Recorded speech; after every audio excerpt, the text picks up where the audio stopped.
Hello ladies and gentlemen, and welcome back to the third installment of the exceptional story, Daylight. In the last episode, we were exploring the island of Daylight by going to all of these locations and seeing if we could get a map. All of that came to fruition, and we can now enter the Cliffside Workshop. So let's go. The Silent Workshop. The door grates on its hinges as you usher yourself inside. The workshop is harshly lit from a single window. A figure sits at a desk staring at the wall. Surrounding them are reams of notes and designs. At other benches are tools and models and a collection of glass vials, beakers and tubes assembled over Bunsen burners and filtration systems. You close your eyes. The inside of your head is warm pink instead of the customary black. The Imaginator's workshop. The workshop is still and quiet. Dust is settled over colourful models, inventive tinkerings and passionately scrawled plans. At one end sits the inspiring Imaginator, staring listlessly at the wall behind their desk. They are much less jubilant than in their picture. So, we can question him ourselves, or we can let the zailor speak. But let's do it ourselves first, and we'll see what happens. Who exactly are they? What's going on here? What is that thing out in the light? The inspiring Imaginator introduces themselves, then responds. I am building a model village. It is for the amusement of the general public. There are some rats living in some of the houses, which we permit. My assistant is out at the moment, but I've not left the office in some time, so I could not tell you where. I have important work to be carrying on with. They return to facing the wall.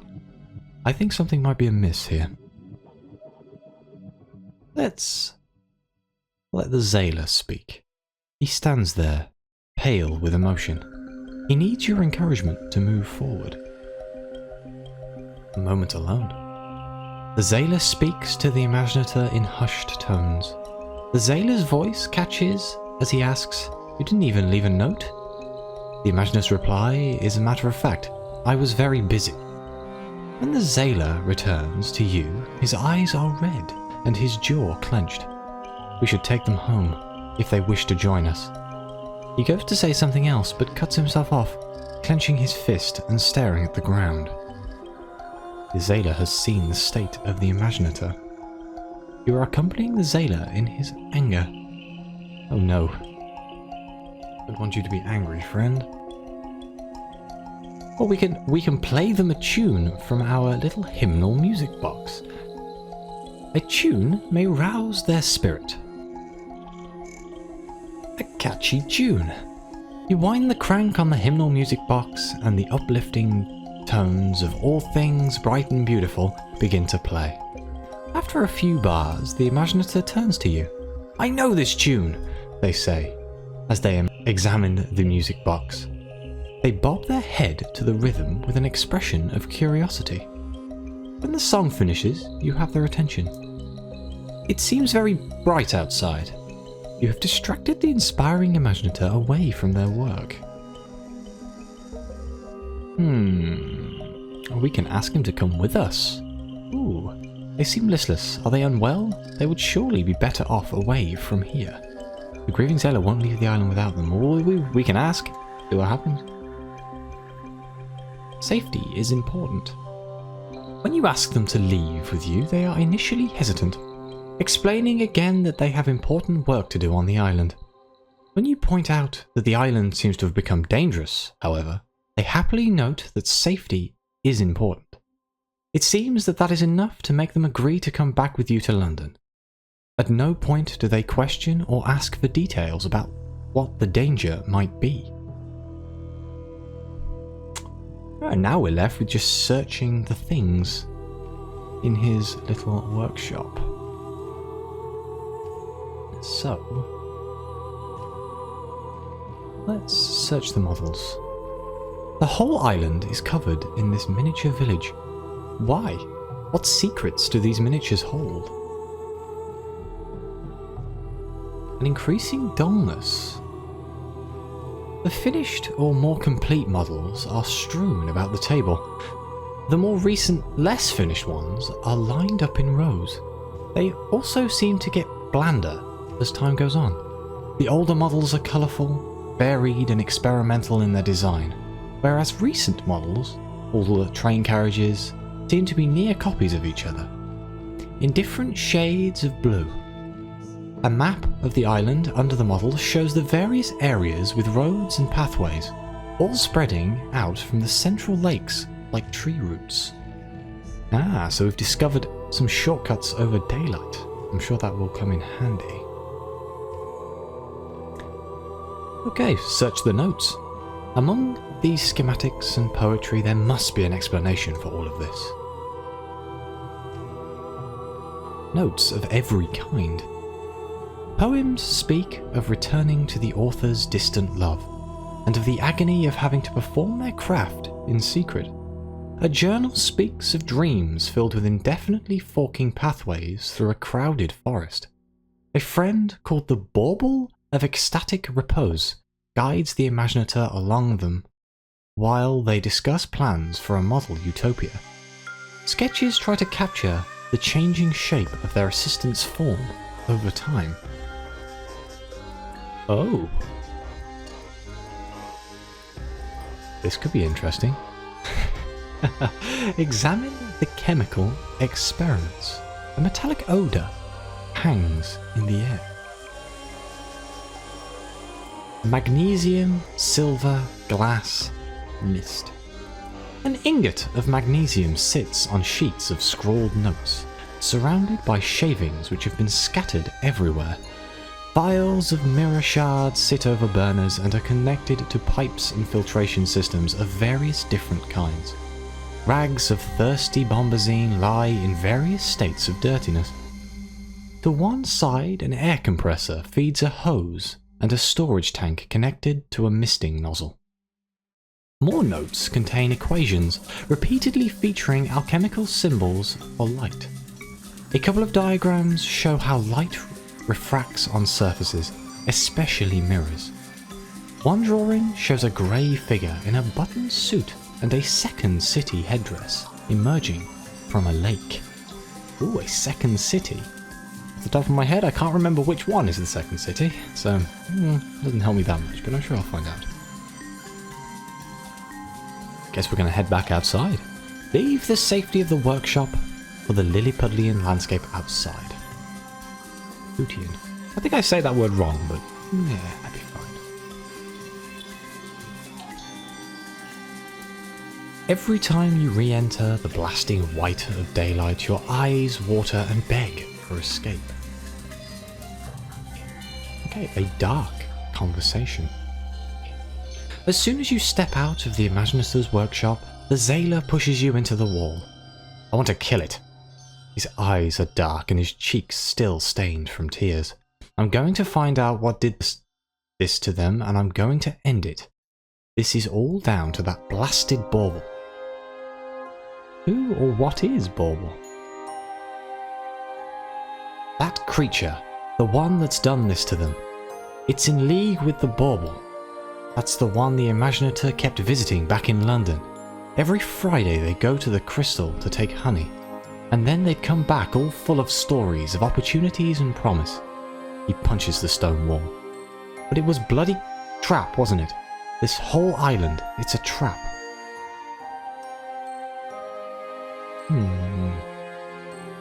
So we can either tell him to go back to the boat, because he's going to get himself killed, or we can agree to take on the Stalker. I am intrigued as to what the Stalker is, so... And we're going to agree to take on the Stalker, I think. I couldn't tell a man who wants to protect the person he cares about. Let's go. An understanding. You agree.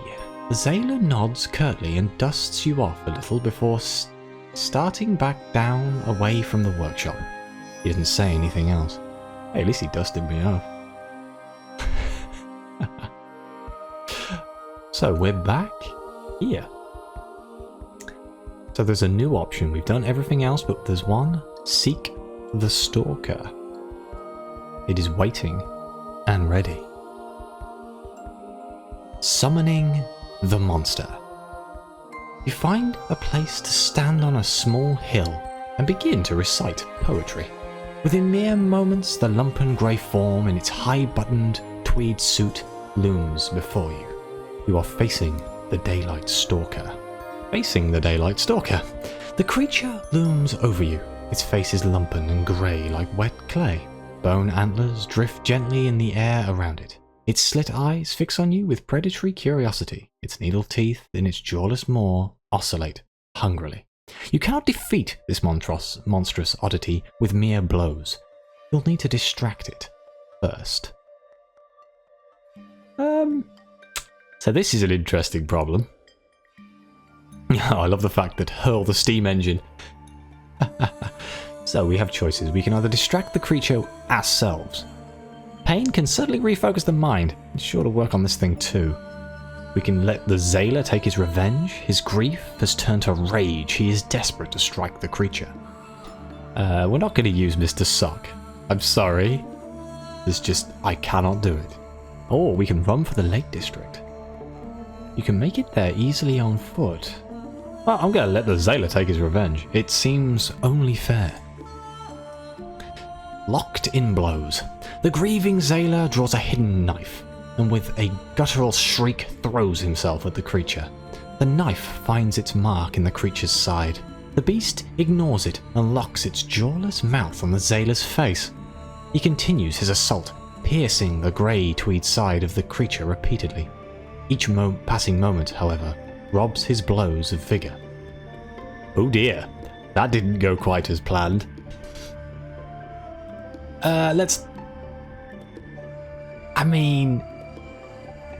He's kind of locked with the zailor right now, but we can hurl the steam engine at the creature. Let's throw it.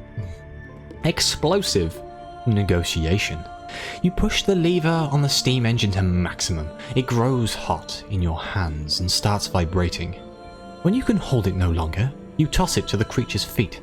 The zailor goes limp in the creature's arms and the creature tosses him aside.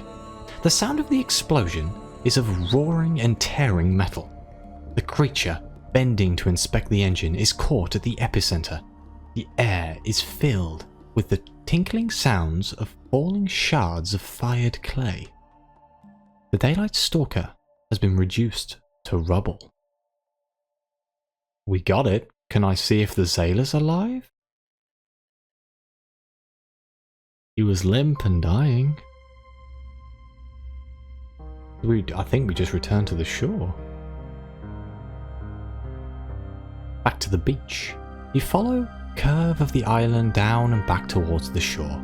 The false grass under your feet gives way to coarse, pebbly, dark sand.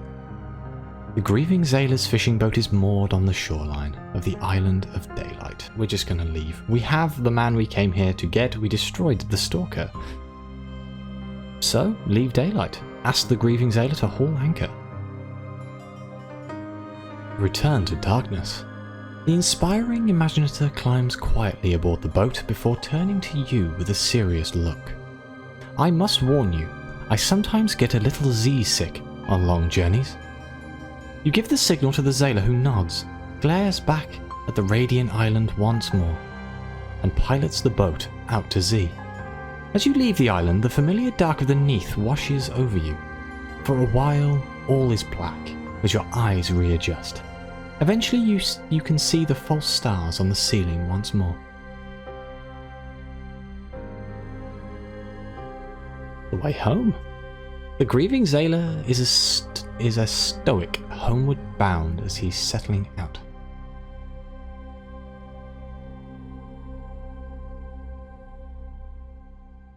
The grieving zailor is as stoic, homeward bound as he was setting out.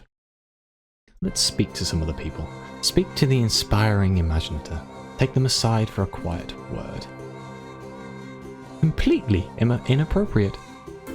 The inspiring imaginator has his brow set in a frown. I understand that the zailor was very upset, but I'm certainly not impressed with his rash behaviour. I certainly hope Londoners are less prone to such dramatics than they were when I left. Oh. Speak to the grieving zailor. his attention is entirely on piloting the ship. Small talk. You try to speak to the zailor about the events on daylight, but the conversation never gets past small talk. It was very bright. The creature was unpleasant. The model houses were very well crafted. And then we'll speak to my personal favourite character of this whole story, the precocious ratling.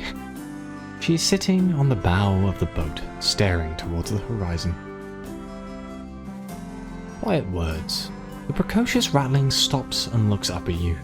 That was exciting, but also scary. I'm looking forward to being home with my family. She holds onto Mr. Sock tightly. Thank you for helping me rescue him, she whispers. See, that's why we didn't sacrifice the sock. Couldn't do it to the poor girl. At least I assume it's a girl. They have never actually ascended the gender. Best not to think about it too much. Okay.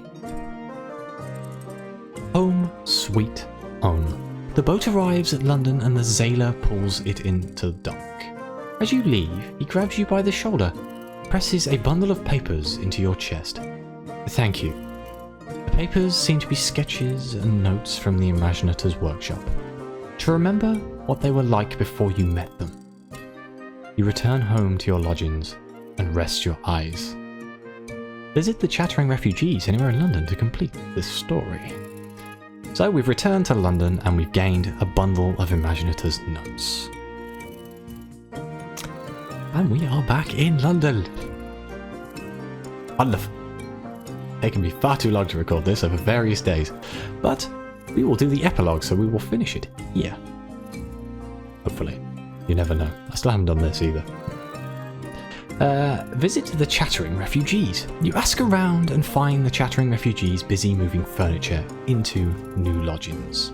I suppose I should return their rattling. You ask around and find the Chattering Refugees busy moving furniture into new lodgings. The smallest looks on idly, while the precocious ratling keeps her head down and follows instructions. One of the mothers, however, is happy to take a break to talk. So we have a few options here. We can either encourage them to return to the island. The danger is gone and they can return to their utopia. It's a wonderful place. Applaud their efforts to build their new life. Rattus Faber are an important part of the fabric of London. Agreed. But we can also speak to the precocious ratling. She's not paying a lot of attention to the heavy lifting. Perhaps she should be. The coffee table she's lifting looks heavy. Should we speak with her? A child's thanks. She drops her corner of the chair she is helping carry and runs over to you excitedly. My parents were pretty upset I went with you. I told them that it was fine, because I came back all right. One of the rats looks over and shrugs. Thanks, I guess, says the ratling. The ratling suddenly remembers something and tugs on your hems. Oh, also I saw our friend, the architect we rescued. They gave me this, but I can't read it. She hands you a piece of paper lined with exceptional penmanship. It contains a poem about goals. It is incredibly dull, but is technically a poem, and is signed by the inspiring Imaginator. You read it to the precocious ratling, who seems frustrated by its lack of excitement, but happily snatches it back when you are done. Oh, here's the choice. Do we send them back to the island, or do we applaud their efforts? I think Rattus Faber would be much happier on the island. But then, does the darkness, does the daylight not drive them mad? Plus, they kind of belong in London. This is a... Let's encourage them to return to the island. A poor fit. The rat looks distant for a moment but glances at her wife and children struggling to move furniture up human-sized stairs. There are a lot of bad memories there from the end. And when we had to leave, but this place isn't made for us. Maybe you're right. And we've already spoke to her, so we shall move along. The precocious rattling is struggling with the coffee table. Let's not distract her further. back into the dark. You leave the rats to moving their furniture and move along. You pass by the dark bar and hear the grieving zailor ordering a drink from within. You stop for a moment, and then head down a narrow alleyway, feeling the shadows of London's streets fall over you like a well-worn cloak. Sifting through papers. Afterwards, you take another look at the bundle of papers from the Imaginator's workshop that the zailor gave you before you parted ways. What exactly is here? Unpleasant memories. The notes are mostly honey-addled scrawlings. Among them, an envelope holds more sketches of the Imaginator's shabby assistant and the twisted form of the monster you encountered on Daylight. Another dossier is full of questions about the bauble of ecstatic repose. They wonder now what end awaits them. A final, dispassionate note contemplates the price of the bargain and questions its ultimate value. The conclusion is bleak. This ends the story of Daylight. So we gained one searing enigma and a sketch of the Daylight Stalker.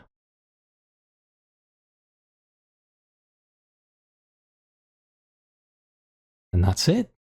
That is the end of the exceptional story for Daylight.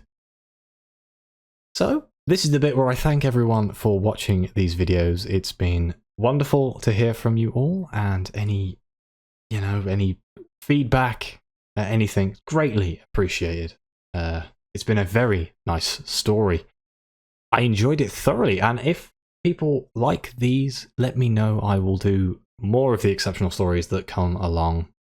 I will probably try and change the format, make it a little bit more flowing, but I'm practicing. I'm still new to this thing. I know I've been doing YouTube for like 9 months now, but I'm still not brilliant. But either way, thank you very much for watching. Please like, subscribe, share it around, show people who you think might like this, people who maybe haven't seen the story or just want to have somebody read it to them. I know some people just don't like reading, even if I am bad at reading. But anyway, thanks for watching, and I'll see you next time.